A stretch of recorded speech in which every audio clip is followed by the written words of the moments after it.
Hello दोस्तों, आप सभी का स्वागत है हमारे यूट्यूब चैनल टेक्निकल सोमेश में।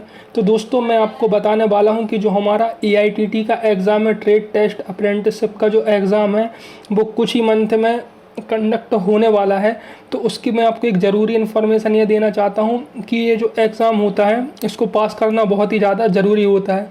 जो हम 1 साल की ट्रेनिंग करते हैं उसके बाद एग्ज़ाम कंडक्ट होता है जिसमें हमको पास होना बहुत ही ज़्यादा ज़रूरी होता है। तो मैं आपको इस वीडियो में जो इलेक्ट्रीशियन ट्रेड से किस तरीके के क्वेश्चन आते हैं, ठीक है, यदि आपको टर्नर, वेल्डर, फिटर या अदर ट्रेड्स के क्वेश्चन पेपर को चाहिए तो आप को मैं एक डिस्क्रिप्शन में एक नंबर प्रोवाइड करवा रहा हूँ। उस नंबर पर आप मैसेज करके इन्फॉर्मेशन को ले सकते हैं। तो सबसे पहले मैं आपको एआईटीटी का जो 111 के जो एग्ज़ाम्स हैं और जो 110 के एग्ज़ाम है, ठीक है, तो क्या है कि कुछ स्टूडेंट 110 का जो एग्ज़ाम हुआ तो उसमें फ़ेल हो चुके हैं। अब उनको नहीं पता कि मैं तैयारी किस तरीके से करूं, तो इस वीडियो में मैं आपको पूरी इन्फॉर्मेशन देने वाला हूं किस तरीके से यदि आप तैयारी करते हैं तो अवश्य आप इसमें पास हो सकते हैं, ठीक है। तो सबसे पहले मैं आपको इसका नोटिफिकेशन बता देता हूं। नोटिफिकेशन इसका कुछ इस तरीके से हमको मिला है, ठीक है। तो दोस्तों, आप देख सकते हो कि जो हमारा एआईटीटी है 111 इसका जो एग्ज़ाम है ये 5th नंबर का आप इसमें पॉइंट देख सकते हो कि ऑनलाइन सीबीटी एग्ज़ाम है जो हमारा 4/9/2021 से 8/9/2021 के बीच हो सकता है। अब बात आती है कि ये हमारे जो क्वेश्चन है कि ये एग्ज़ाम कितने दिन चलेंगे, तो ये 5 दिन चलेंगे, ठीक है। उसके बाद ये है कि ये एग्ज़ाम हमारे सितंबर में कंडक्ट करवा लिए जाएंगे यदि कोरोना की स्थिति समान होती है तो दोस्तों, सबसे पहले मैं आपको ये बता देना चाहता हूँ कि अभी मैं आपको इलेक्ट्रीशियन का क्वेश्चन पेपर को मैं सॉल्व करवाने वाला हूँ। तो मैं आपको उसका डेमो दे देना चाहता हूँ कि इस तरीके के क्वेश्चन आते हैं। यदि आपको कंप्लीट पीडीएफ्स चाहिए, ठीक है, तो मेरे पास 2 पीडीएफ्स हैं, 2 पीडीएफ्स के फॉर्मेट में हैं। तो उसमें बहुत ही सारे प्रीवियस ईयर के क्वेश्चन हैं जिस तरीके से ये रिपीट भी होते हैं और उसी तरीके के हमको क्वेश्चन पूछे जाते हैं। तो दोस्तों, यदि आप इस पीडीएफ को परचेज़ करना चाहते हो, ठीक है, पीडीएफ को परचेज़ करना चाहते हो, सबसे पहले मैं आपको एक पेपर सॉल्व करवाता हूं जो प्रीवियस ईयर में आ चुका है। यदि आप पीडीएफ को परचेज़ करना चाहते हैं तो मैं आपको डिस्क्रिप्शन बॉक्स में अपना व्हाट्सएप नंबर प्रोवाइड करवा रहा हूँ, ठीक है।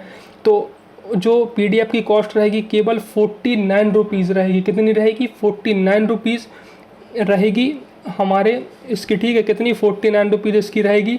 तो आप इसको परचेज़ कर सकते हो। परचेज़ करने का मैं आपको इसका तरीका बता देता हूँ।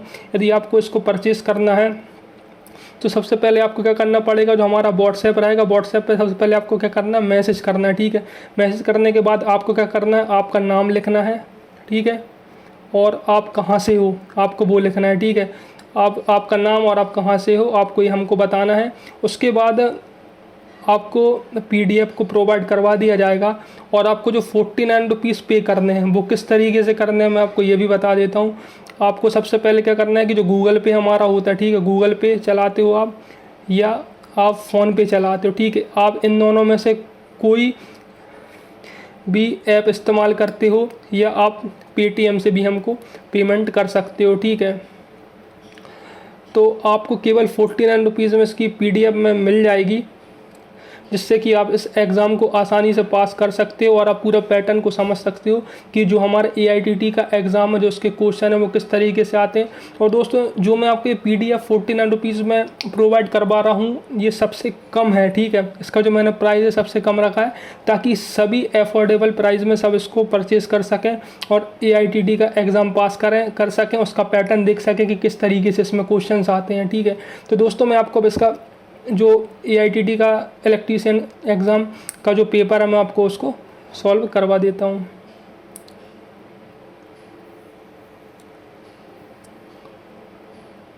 तो दोस्तों, आप देख सकते हैं कुछ इस तरीके का जो इसका एग्ज़ाम पैटर्न है इस तरीके का आता है इलेक्ट्रीशियन वालों का, ठीक है। अभी तो इसके कुछ मैंने 20 क्वेश्चन लिए हैं और बहुत सारे इसमें अभी हमारे पास इसके क्वेश्चन हैं, ठीक है ना। तो मैं आपको इसको एक एक करके सॉल्व करवा देता हूँ। तो सबसे पहले इसमें ये जो क्वेश्चन आया था, how many electron are there in copper atom, तो कॉपर एटम में जो इलेक्ट्रॉनों की संख्या होती है वो कितनी होती है, 29 होती है, ठीक है। अब सेकंड क्वेश्चन आते हैं कि what is the formula to calculate the equivalent resistance RT of their resistance R1 R2 and R3 are connected in parallel circuit. तो दोस्तों इसका जो आंसर रहेगा, इसका आंसर रहेगा डी 4th नंबर का। इसका आंसर कौन सा हो जाएगा हमारा? डी 4th नंबर का ऑप्शन हो जाएगा, ठीक है।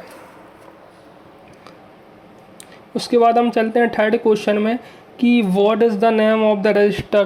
तो इसमें जो इमेज में रजिस्टर दिखाया गया है, ये किस टाइप का रजिस्टर है? तो आपके लिए मैं बता दूं कि ये जो रजिस्टर है ये वायर बाउंड रजिस्टर है, ठीक है। इसमें क्या रहता है कि एक हमारे पास खोखला बेलनाकार का एक पाइप रहता है, ठीक है। तो उसके ऊपर क्या रहता है कि ये बाइंडिंग रहती है, ठीक है। इस कारण से इसको हम क्या कहते हैं? वायर बाउंड रजिस्टर कहते हैं, ठीक है। अब हम चलते हैं 4th नंबर के क्वेश्चन में। तो 4th नंबर का क्वेश्चन में ये है कि what electrical quantities are related in Ohm's law. तो ओम्स लॉ में कि कौन कौन सी हमारी ये है।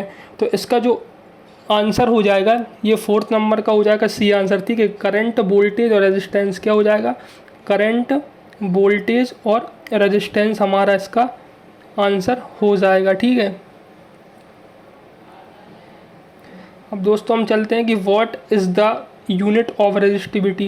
ये हमारा 5th नंबर का क्वेश्चन है। तो सबसे पहले है कि ओम प्रति सेंटीमीटर, ओम प्रति सेंटीमीटर का स्क्वायर, ओम मीटर या ओम प्रति मीटर। तो दोस्तों जो 5th नंबर का हमारा ऑप्शन रहेगा ये ओम मीटर इसका आंसर हो जाएगा, ठीक है।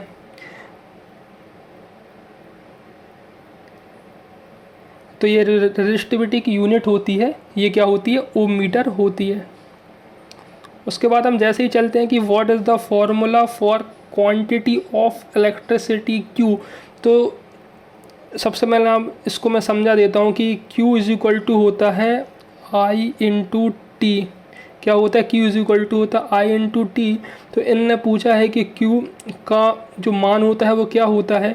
तो Q का मान I मतलब होता है करंट इंटू I इंटू क्या होता है? करंट होता है इंटू होता है टाइम, ठीक है।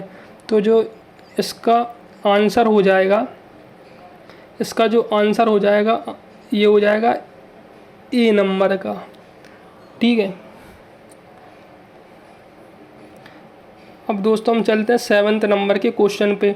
What is the unit of conductance. तो सिंपल क्वेश्चन है। जो कंडक्टेंस की यूनिट होती है महो होती है और रेजिस्टेंस की यूनिट होती है ओम होती है। जो कंडक्टेंस होता है वो रेजिस्टेंस का उल्टा होता है, ठीक है।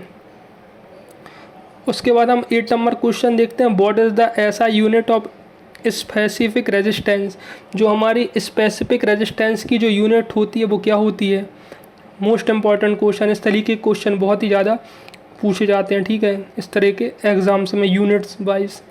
तो इसका जो आंसर रहेगा ओम प्रति सेंटीमीटर, ओम प्रति मीटर, ओम मीटर या माइक्रो ओम सेंटीमीटर, ठीक है। तो इसका जो आंसर रहेगा ऑप्शन सी रहेगा ओम मीटर। क्या रहेगा? ऑप्शन रहेगा ओम मीटर, ठीक है।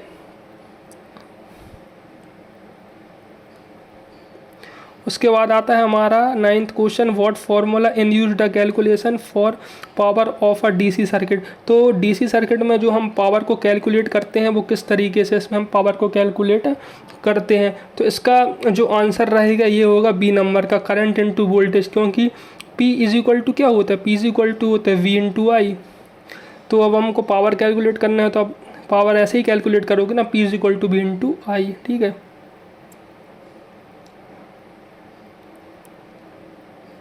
अब दोस्तों हम अगले क्वेश्चन पे आते हैं कि what is the specific resistance value of copper conductor.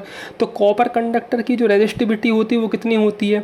1.72 Om centimetre cube होती है कि 1.72 माइक्रो ओम होती है कि 1.72 माइक्रो ओम सेंटीमीटर का घन होती है कि 1.72 माइक्रो ओम पर मीटर होती है। तो दोस्तों इसका जो ऑप्शन रहेगा, ऑप्शन नंबर इसका रहेगा सी नंबर, ठीक है।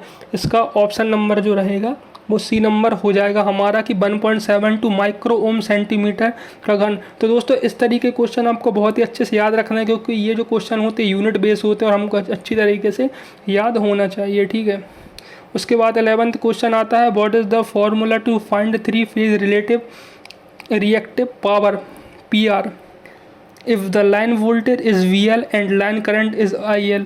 तो हमको इसमें ये बोला गया है कि जो यदि हमको लाइन वोल्टेज VL दिया है और लाइन करंट IL दिया है तो हमारा जो 3 फेज़ रिएक्टिव पावर रहेगा वो कितना रहेगा।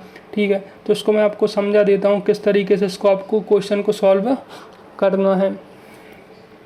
सबसे पहले मैं आपको इसका ऑप्शन बता देता हूँ कि इसका जो ऑप्शन है ये तीसरे नंबर का है। PR इज इक्वल टू होता है √3 VL/IL साइन थीटा।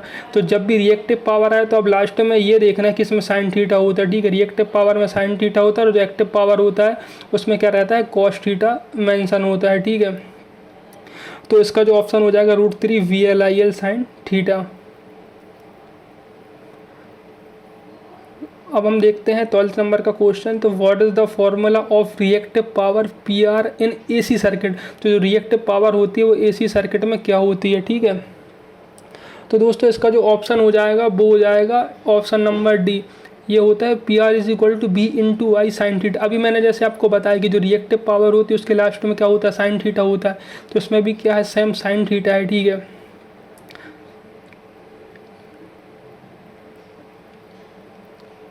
अब हम आते हैं 13 नंबर क्वेश्चन पे। तो what is the phase displacement in a 3 phase AC circuit. तो जो AC 3 फेज सर्किट में है जो फेज का डिस्प्लेसमेंट है वो किस तरीके से होता है। तो मैं आपको बता देता हूँ कि ये जो 3 फेज हमारा जो वाइंडिंग होती है कुछ इस तरीके से होती है। एक टर्न ये होता है, दूसरा टर्न ये होता है और इसमें थर्ड टर्न ये होता है। जो इन टर्नों के बीच में डिग्री एंगल रहता है वो 120 डिग्री होता है। कितना होता है, 120 डिग्री होता है तीनों का। ये आपको मेरे हिसाब से पता होगा, ये बहुत ही ज़्यादा कॉमन क्वेश्चन है। कुछ इस तरीके का इसमें क्वेश्चन आ चुका है पहले। ठीक है,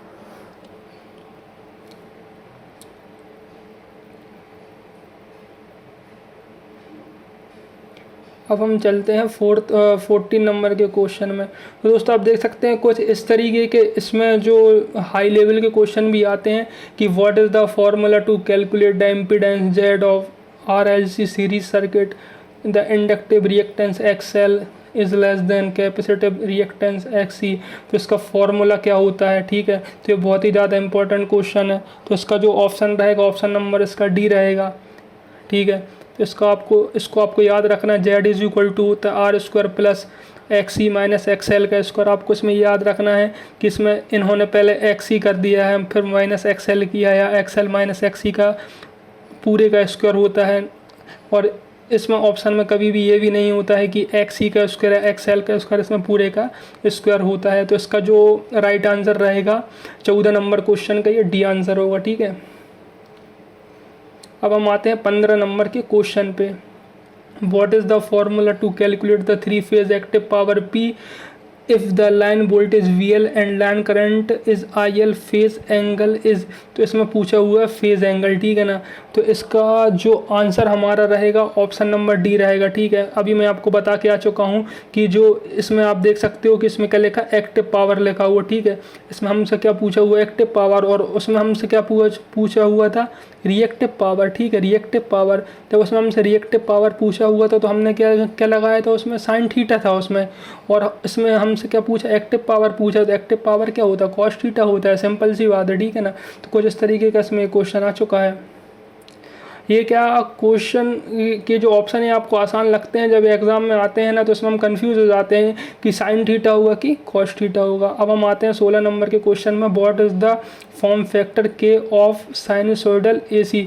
तो फॉर्म फैक्टर का मान हमारा इसमें कितना होता है। तो इसका ऑप्शन सिंपल क्वेश्चन है, अब इसका ऑप्शन होगा 1.11। यदि हमसे पीक फैक्टर पूछ लेता है तो इसका आंसर हो जाता है 1.414। ठीक है, इस तरीके से आ जाता है इसका। अब दोस्तों हम आते हैं 17 नंबर के क्वेश्चन में। What formula in used to calculate the impedance Z of RLC series circuit. ठीक है, तो सीरीज सर्किट का जो इम्पीडेंस होता है वो क्या होता है। ठीक है, तो इसका जो ऑप्शन रहेगा ये रहेगा हमारा ऑप्शन नंबर D। ठीक है, Z² होता है X² plus XL minus XC का स्क्वायर। मैंने आपको पहले ही बताया, या तो XC पहले देगा या तो बाद में देगा। तो इसका जो ऑप्शन रहेगा वो 17 नंबर का ऑप्शन सही रहेगा। अब दोस्तों हम आते हैं कि 18वें क्वेश्चन पे, how many electron are there in valence shell copper atom. तो कॉपर एटम में जो बैलेंस इलेक्ट्रॉन्स होते हैं वो कितने होते हैं, तो उसमें होता है कितने होते हैं, एक होते हैं। इसका ऑप्शन क्या है, एक है। अब मैं इसके बारे में आपको कुछ इंपॉर्टेंट इन्फॉर्मेशन बता देता हूँ। यदि हमारे पास जो सेमीकंडक्टर्स होते हैं, ठीक है, तो सेमीकंडक्टर में हमारे इलेक्ट्रॉनों की संख्या कितनी होती है, ठीक 4 होती है। न ये चालक होते हैं ना कुचालक होते हैं। यदि हमारे को पूछेगा कि चालक में कितने इलेक्ट्रॉन्स होते हैं, तो 4 से कम होते हैं संयोजी इलेक्ट्रॉन, ठीक है। और पूछेगा कि कुचालक में कितने होते हैं, तो 4 से अधिक होते हैं, ठीक है। तो इसका जो ऑप्शन रहेगा ए नंबर का ऑप्शन रहेगा। अब आता है what is the unit of quantity of electricity. इसका जो ऑप्शन रहेगा ये रहेगा कूलम, ठीक है। तो हमारा जो क्वांटिटी इलेक्ट्रिसिटी होती है उसका जो यूनिट होती है वो कूलम्ब होती है। अब आता है last question, what formula in used to calculate electromotive force. तो इसका ऑप्शन हो जाएगा वी नंबर का। ईएमएफ इज इक्वल टू क्या होता है, potential difference plus voltage drop. जो हमारा पोटेंशियल डिफरेंस होता है और वोल्टेज ड्रॉप होता है वो आपस में क्या होते हैं, जुड़ जाते हैं, ठीक है। तो दोस्तों आप देख सकते हैं कुछ इस तरीके के इसमें क्वेश्चन आते हैं। अभी मैंने केवल आपको 20 क्वेश्चन कराए हैं, बहुत ही सारे इसमें क्वेश्चन हैं अलग अलग चैप्टर्स के। मैंने आपको इसमें क्वेश्चन को प्रोवाइड करवाया है, और यदि आप पीडीएफ को परचेस करना चाहते हो तो कर सकते हैं, क्योंकि इस एग्ज़ाम को पास करना बहुत ही ज़्यादा ज़रूरी होता है।